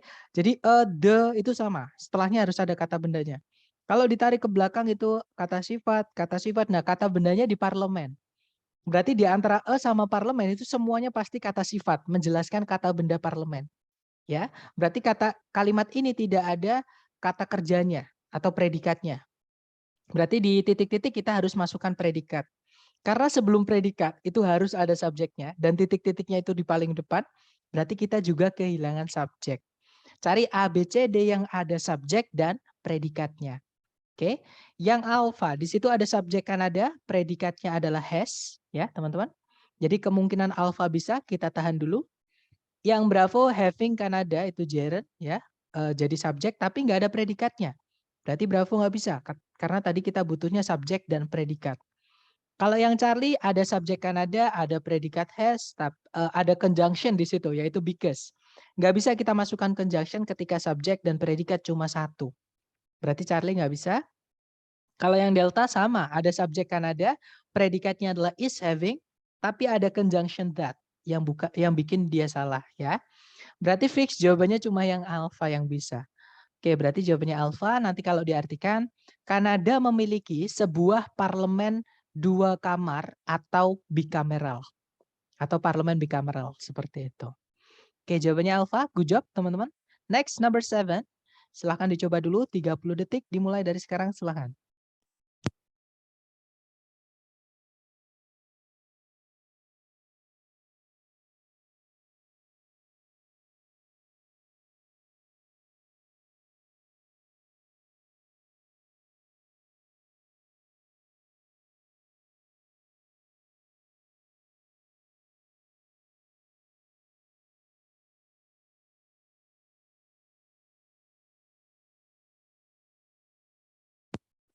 Oke, 30 detik sudah habis. Silahkan jawabannya teman-teman dikirim di chat sedapatnya dulu ya. Baik, ada jawaban Charlie dan saya lihat semua menjawab Charlie. Oke, ada jawaban Bravo juga. Baik, antara Charlie atau Bravo ya. Kita cek bersama teman-teman. Seperti biasa, kita cari predikat dulu di soal. Kalau ditarik dari depan ke belakang, hati-hati dengan kata close ya. Sorry teman-teman. Jadi close itu artinya ada 2. Jadi dia bisa artinya menutup, kata kerja. Dia juga bisa artinya dekat, kata sifat.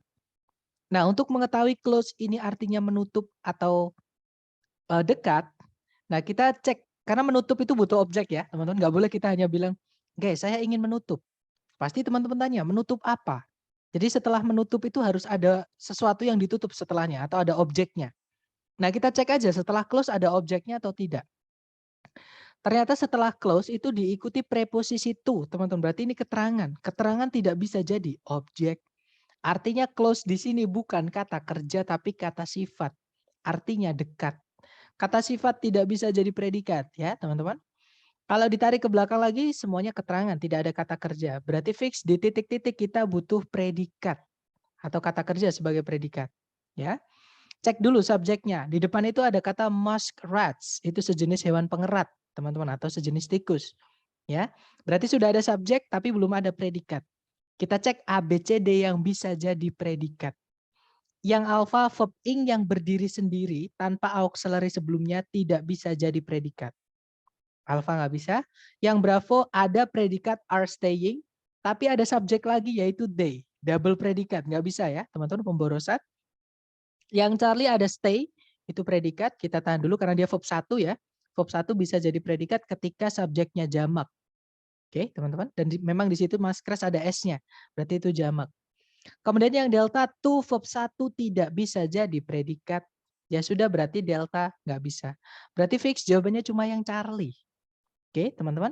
Nah, nanti kalau diartikan tikus rawa umumnya tinggal dekat dengan tepian rawa. Seperti itu.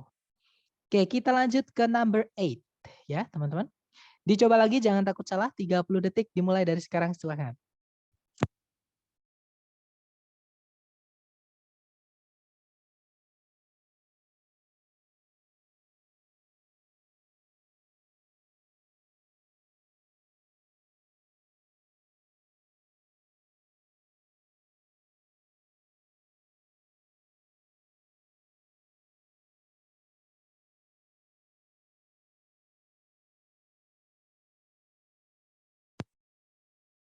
Baik, 30 detik sudah habis. Silahkan jawabannya teman-teman dikirim di chat ya. Kemudian kita bahas bersama, silahkan. Baik, ada jawaban alpha, alpha, alpha, dan saya lihat everybody picks alpha, right? Semuanya memilih alpha. Baik, kita cek bersama. Seperti biasa cari predikat dulu. Kalau ditarik dari depan ke belakang, di situ ada verb SES yaitu dates. Ya, teman-teman. Jadi dates itu bisa jadi kata kerja. Artinya berasal atau berawal atau muncul seperti itu. Nah, date sendiri ini yang kata kerja ya, yang artinya berawal atau berasal tadi, itu sering sekali muncul di TOEFL, teman-teman. Jadi kalau teman-teman baru mendapatkan vocab ini, date yang artinya berawal atau berasal, bukan yang artinya tanggal ataupun yang artinya kurma ya, teman-teman tulis karena ini sering sekali muncul, biar nggak lupa maksudnya. Karena kalau hanya diingat-ingat, saya sudah melaluinya, teman-teman. Jadi banyak vocab yang hilang karena nggak ditulis seperti itu. Oke, jadi teman-teman tulis. Nah, berarti kita hanya kehilangan subjek di sebelum predikatnya ya. Cek A, B, C, D yang bisa jadi subjek saja. Yang alpha the modern circus kemungkinan bisa, kita tahan dulu. Yang bravo ada subjek the modern circus tapi sebelumnya ada conjunction that, nggak bisa. Oke, yang cari ada subjek the modern circus tapi ada conjunction juga yaitu well, nggak bisa. Yang delta ada subjek the modern circus, ada conjunction lagi yaitu that. Ya sudah nggak bisa ya teman-teman. Fix jawabannya berarti ya hanya yang alpha yang bisa jadi subjek dari soal ini. Nah nanti kalau dibaca the modern circus dates from the end of the 18th century. Kalau diartikan sirkus modern berasal atau berawal dari akhir abad ke-18. Seperti itu. Oke, next, number 9.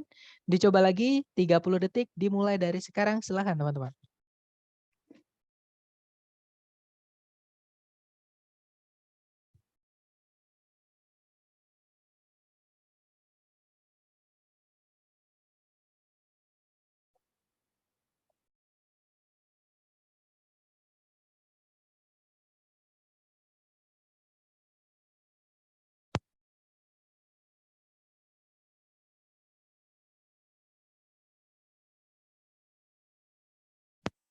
Oke, 30 seconds over. Silahkan jawabannya teman-teman dikirim di chat dulu. kemudian kita bahas bersama. Baik, saya lihat ada jawaban alfa, dan semuanya menjawab alfa. Kita cek ya, teman-teman. Cari predikat dulu, di situ setelah titik-titik ada kata adopted. Itu verb 2, karena ada objeknya setelahnya. Ya. Berarti ada predikat. Nah, karena titik-titiknya sebelum predikat, itu tempatnya si subjek. Kita hanya kehilangan subjek saja. Oke, cari A, B, C, D yang subjek saja. Yang alfa, Kanada, kemungkinan bisa. Yang Bravo ada subjek Kanada tapi ada kata hubung yaitu when, nggak bisa ya teman-teman. Yang Charlie ada subjek Kanada, ada conjunction which, nggak bisa juga. Yang Delta ada double predikat yaitu was, dari sini sudah kelihatan salah. Oke, berarti fix jawabannya adalah yang alpha. Nah nanti jawabannya, kalau diartikan Kanada mengadopsi sistem desimal dari coinage di tahun 1867. Seperti itu. Oke. Terakhir teman-teman nomor 10 dicoba dulu, jangan takut benar, 30 detik dimulai dari sekarang. Silahkan.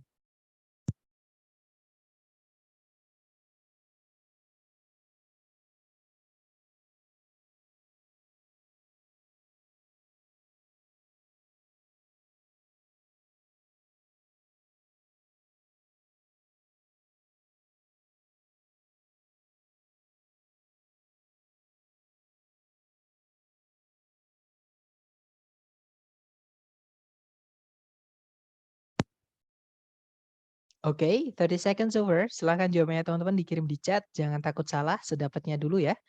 Kita cek semuanya menjawab bravo. Oke, bravo, dan saya lihat semuanya menjawab bravo ya. Baik, kita cek bersama. Seperti biasa teman-teman, cari predikat dulu ya. Kalau ditarik dari depan, nah hati-hati, like di situ bukan kata kerja. Kenapa? Karena tidak mungkin atau tidak boleh predikat itu muncul di paling depan di soal structure TOEFL. Ya teman-teman. Jadi predikat nggak boleh muncul di awal.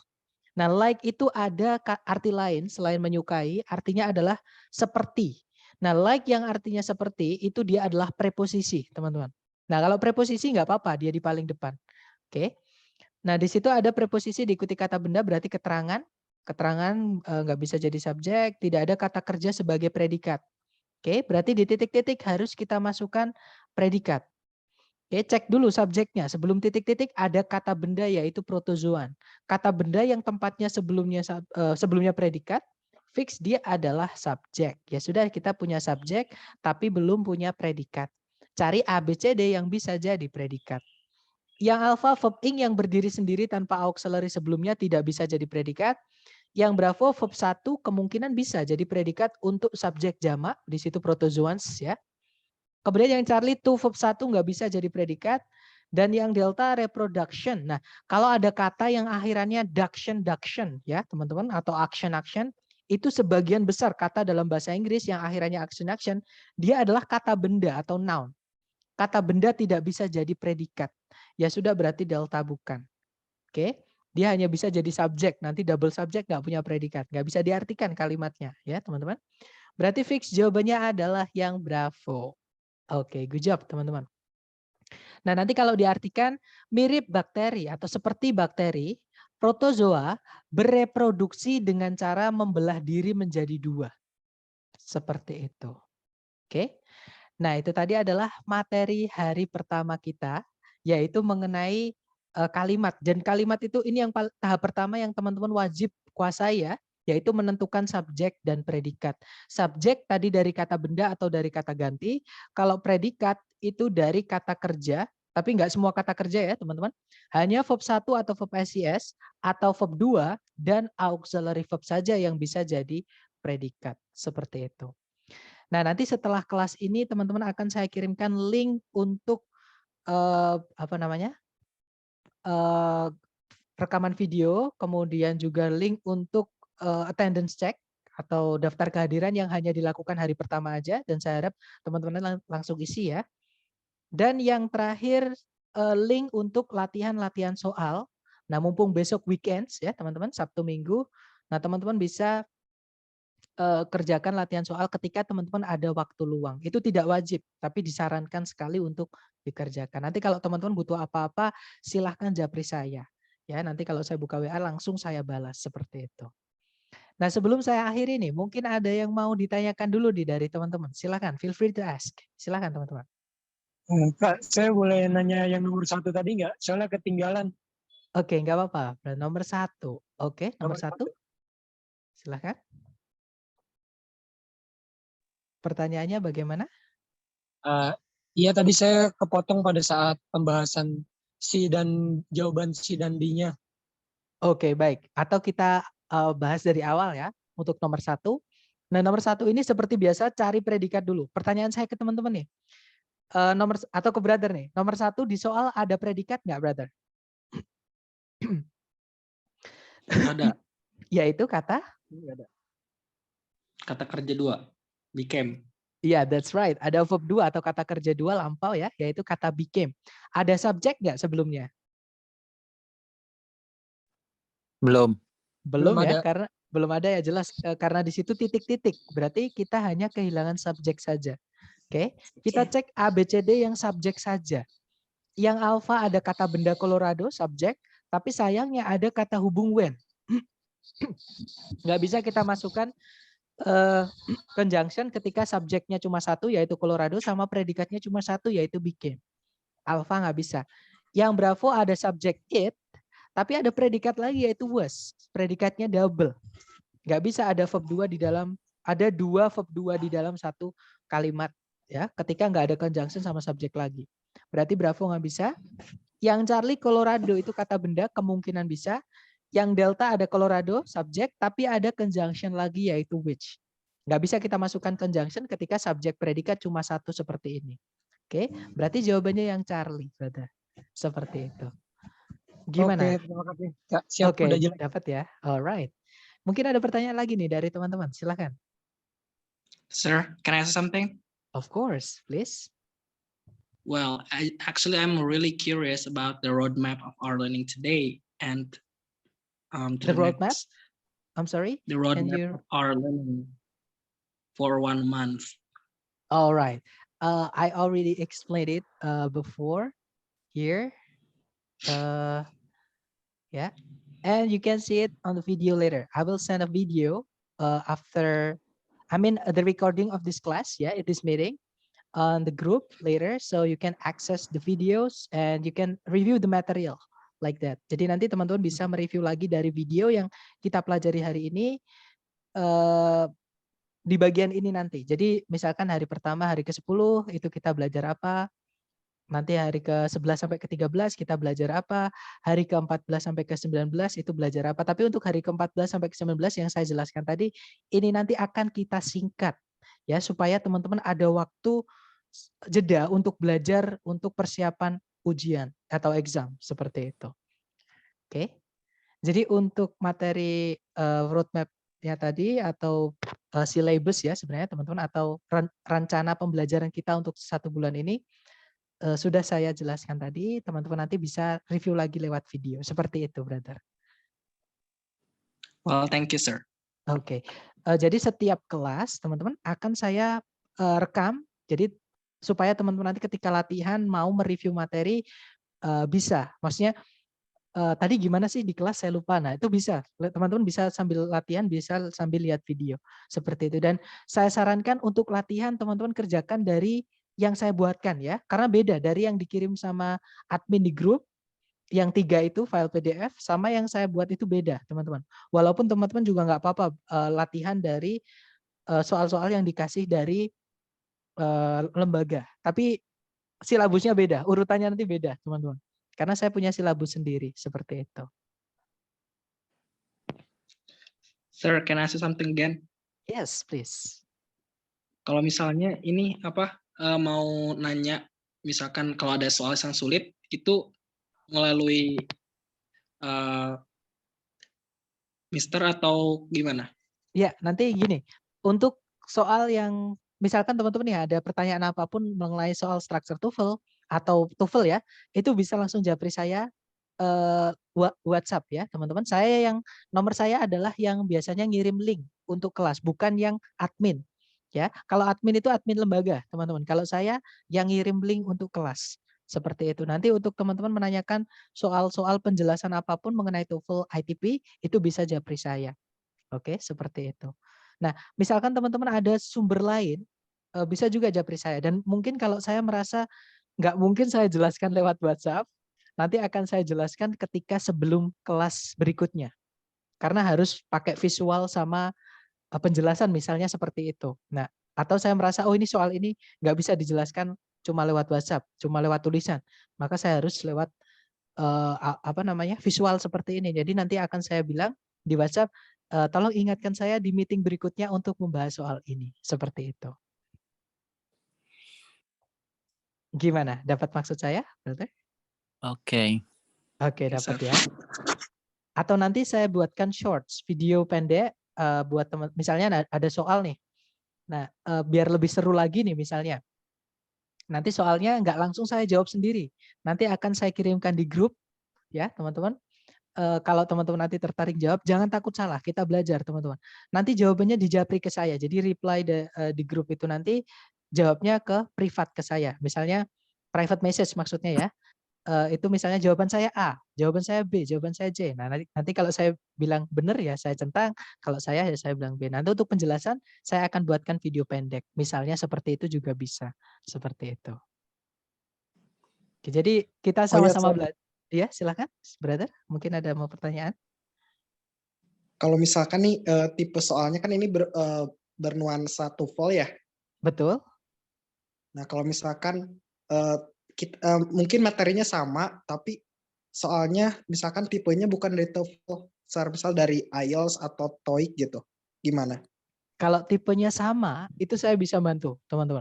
Tapi untuk IELTS, sebenarnya gambaran ada sih, teman-teman. IELTS itu dengan Boleh TOEFL gak, ya, Sir? kalau nggak apa-apa, tanyakan aja. Tapi gini, yang saya bilang di awal tadi, saya juga belajar ya, teman-teman. Kalau TOEFL saya sudah sering sekali tes, teman-teman, untuk yang online. Untuk informasi buat teman-teman, tapi jangan sampai dikasih tahukan ke siapa-siapa. Hanya untuk informasi ke teman-teman, saya buka joki, teman-teman. Jadi sering sekali orang tiba-tiba datang ke saya minta tolong gini. Nah, mau nggak mau kan masa saya tolak. Biasanya ada dari Jawa Tengah, bahkan ada yang dari luar Jawa seperti itu. Jadi jauh-jauh seperti itu, nggak enak kalau saya tolak. Jadi saya iyain aja. Nah, saya akhirnya tahu. Makanya saya berani bikin silabus sendiri sesuai yang saya alami ketika tes. Itu karena saya sering jokiin tes seperti itu. Ini untuk tes yang ITS asli ya, bukan tes-tes yang lembaga seperti ini, teman-teman. Seperti itu. Jadi saya dapat celah atau kalau teman-teman mau kumpulan-kumpulan soal tes TOEFL yang dari ITS asli saya punya untuk yang structure sama reading. Kalau listening itu nggak bisa diambil teman-teman audionya seperti itu. Jadi boleh nanti teman-teman kalau mau. Tapi saran saya untuk soal asli ITS ketika teman-teman nanti minta setelah program aja karena takutnya mengganggu materi kita. Belajar. Betul. Urutan belajar kita. Karena soal-soal ITS itu udah nyampur, teman-teman. Udah acak. Biasanya menanyakan subjek predikat itu di akhir. Di awal itu menanyakan misalkan materi kita hari ke-8, padahal hari ke-8 belum kita pelajari. Takutnya begitu. Jadi untuk pertama ketika program, fokus dulu dengan yang kita pelajari. Seperti itu. Saran saya. Ya, teman-teman. Oke. Gimana? Mungkin ada yang masih ingin ditanyakan lagi atau mau tanya-tanya lagi? Maksudnya, Sir, gini. Gimana? Brother? Kalau misalkan kita kan belajar tentang subjek predikat nih di TOEFL ya, jenis TOEFL ini. Oh, nah, mungkin iya. materinya berkaitan dengan IELTS gitu, Sir. Oke. Mungkin, bisa. Nanti tapi soalnya tipe IELTS gitu, gimana? Boleh ditanyakan tidak? Nggak apa-apa. Tapi gini teman-teman, saya pastikan di soal IELTS itu beda banget dengan soal TOEFL. Ya, IELTS itu holistik. Holistik itu kita di pemakaian. Jadi teman-teman disuruh nulis. Nah, di tulisan teman-teman nanti grammarnya bagaimana. Jadi bukan soal kita disuruh mencari subjek atau predikat, nggak ada. Karena beda banget tipe tesnya, teman-teman. Oke. Tapi kalau misalnya teman-teman bertanya nih, teman-teman lagi nulis nih, kemudian di kalimat itu teman-teman tanya, "Sir, ini subjek predikatnya udah benar belum?" Misalnya, atau benar nggak saya menggunakan conjunction itu di kalimat itu. Nah, saya bisa bantu. Tapi kalau saya pastikan ke teman-teman soal TOEFL ITP dan soal IELTS itu beda sekali, teman-teman, kontras sekali. Tapi kalau yang TOEFL yang IBT itu mungkin ada kesamaan. Oke, karena mirip yang diteskan, seperti itu. Dapat nggak brother maksud saya? Siap-siap, Sir. Oke, dapat ya. Thank you, Jadi, Sir. oke, pokoknya teman-teman ada pertanyaan apapun mengenai bahasa Inggris, entah itu IELTS, entah itu TOEIC ya, entah itu TOEFL, kalau saya bisa bantu, saya akan bantu. Kalau nggak bisa, misalnya bukan ranah saya nih, Sir, tolong koreksi IELTS saya. Nah, nanti saya akan koreksi sebisa saya, ya teman-teman. Tapi ya gitu, saya tidak bisa memastikan skornya teman-teman segini-segini nggak bisa. Karena IELTS sendiri saya belum pernah tes dan saya juga nggak apa ya teman-teman, nggak tahu penilaian mereka. Yang saya tahu penilaian mereka itu bebas sekali. Maksudnya bebas sekali gini. Ini yang saya dengar dari pengalaman teman saya yang pernah IELTS ya teman-teman. Teman-teman IELTS di Inggris, maksudnya ngambil tes IELTS di Inggris sama tes IELTS di Indonesia, hasilnya bakalan bagus di Inggris. Kenapa? Karena orang Inggris itu, ini kalau teman-teman udah bisa bahasa Inggris ya maksud saya, karena orang Inggris itu menghargai sekali. Orang yang asli atau native pengguna bahasa Inggris, itu menghargai sekali orang-orang yang belajar bahasa Inggris. Jadi nilainya digampangin. Oke, kalau yang di Indonesia yang dari apa namanya, dari omongan teman-teman saya itu pelit teman-teman. Orang-orang Indonesia itu sesama kita sendiri, mereka standarnya pasangnya tinggi-tinggi. Jadi kayak kita ngomong bahasa Inggris, ada salah sedikit itu dianggap fatal gitu. Sedangkan di Inggris sana, orang luar bukan cuma Indonesia ya, misalkan India, misalkan pokoknya dari selain Inggris ke sana, terus mereka ngomong atau tes IELTS itu dikasih nilainya bagus itu gampang, seperti itu.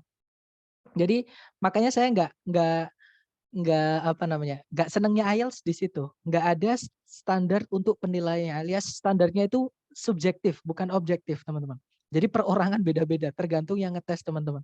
Seperti itu. Sedangkan IELTS itu enak. Kalau salah ya salah, kalau benar ya benar. Cuma ada 2 pilihan aja. Seperti itu. Karena mereka pakai sistem pilihan ganda ABCD. Seperti itu. Dapat ya maksud saya teman-teman? Kalau IBT pernah nggak, Mister?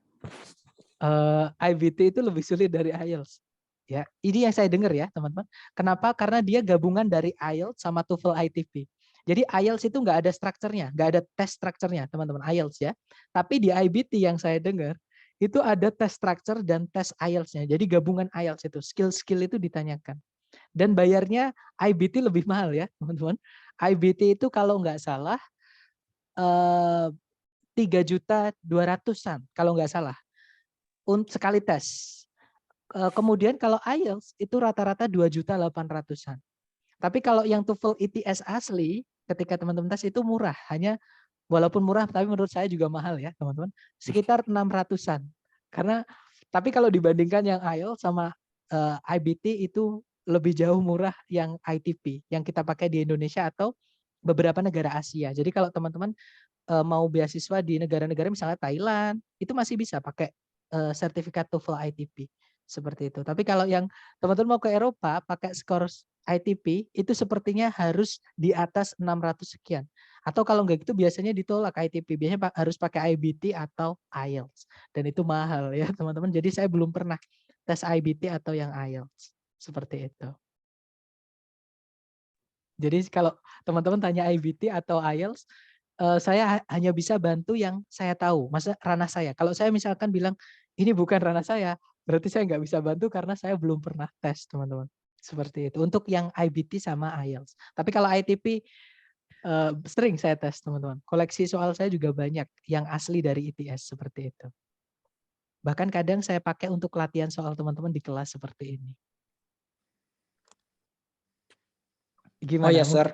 Boleh, silakan. Pernah itu udah ikut TOEIC ya, Sir, sebelumnya? Sorry, kalau TOEIC saya sudah pernah juga. TOEIC itu ABC doang, cuma 3 teman pilihan gandanya. Cuman tesnya juga beda. Jenis tesnya sama TOEFL juga beda. Jadi strateginya juga beda ya teman-teman. Tapi memang menurut saya paling gampang itu tes adalah tes TOEFL yang ITP. Mungkin yang nggak enak soalnya banyak itu aja. Tapi menurut saya paling gampang daripada TOEIC, daripada IELTS, daripada IBT, TOEFL ITP itu menurut saya paling mudah. Oke. Tapi kalau tingkatan bahasanya paling mudah TOEIC. Tapi untuk tesnya paling mudah itu TOEFL ITP. Karena TOEIC itu yang bikin soal pinter dia. Jadi kadang kita dikasih soal itu gambar, teman-teman. Bukan tulisan, tapi gambar. kita disuruh menyimpulkan berdasarkan gambar ini pilihan A, B, C, D yang nyambung mana. Misalnya seperti itu. Itu jadi sama kayak IELTS lah. Untuk strateginya penilaiannya nggak bisa objektif. Jadi subjektif seperti itu. Jadi Oh tergantung ya, Sir, yang terakhir nilainya berapa, Sir, yang TOEIC? Mohon maaf, Sir, sebelumnya. sorry, yang TOEIC ya. Nah, karena saya joki, teman-teman, saya nggak dikasih lihat skornya. Tapi kalau yang TOEFL ITP itu saya bisa lihat karena setelah tes bisa langsung kelihatan nilainya. Tapi kalau TOEIC itu nggak langsung kelihatan. Jadi saya nggak pernah dikasih nilai, maksudnya nggak pernah dikasih tahu sama yang saya bantu itu. Saya masuk. Yang pasti adalah saya dikasih taunya gini, alhamdulillah lulus gitu. Jadi Ada Pak Yus. kadang juga mikirnya gini, yang bilang nilainya ketinggian, kadang ada yang bilang gitu. Tapi dia nggak pernah bilang nilainya berapa dari maksimal berapa, saya nggak pernah dikasih tahu seperti itu. Saya 2 kali tes TOEIC dan itu udah lama banget, udah mungkin setahun yang lalu sejak saya keluar dari lembaga saya lama seperti itu. Tapi kalau yang IELTS ini ya terakhir bulan kemarin, teman-teman. Tapi bukan atas nama saya ya, karena saya joki seperti itu. Tapi masih saya simpan untuk sertifikat itu saya simpan karena buat kenang-kenangan. Karena saya merasa alhamdulillah ada peningkatan, soal-soalnya juga saya buat belajar seperti itu, teman-teman. Gimana? Mungkin ada pertanyaan lagi sebelum saya tutup nih. Sambil sharing nggak apa-apa. Atau nanti ketika teman-teman mau tanya-tanya lewat WhatsApp aja ya. Takutnya ada teman-teman yang lain yang punya urusan di luar kelas seperti itu. Jadi setelah ini silahkan teman-teman kalau mau tanya-tanya lewat WhatsApp, yang nomor saya yang ngirimkan link kelas tadi ya teman-teman. Dan juga jangan lupa setelah ini saya akan mengirimkan link untuk teman-teman isi, yaitu link attendance check atau daftar kehadiran. Ya, tolong diisi supaya teman-teman nanti bisa ikut tes seperti itu. Karena kalau nggak diisi, nama teman-teman nanti di tes nggak keluar, teman. Jadi ketika jawabannya saya masukkan, error nanti filenya seperti itu. Baik, thank you so much for having me today, everyone. I'll see you again next time. It's nice to meet you. Ya, see you next time. The last I say, Assalamualaikum warahmatullahi wabarakatuh, and have a great day, everyone. Thank you, Sir. Thank you, sir. Okay, guys, have a great day, everyone. See you Thank you, next time. sir. Okay.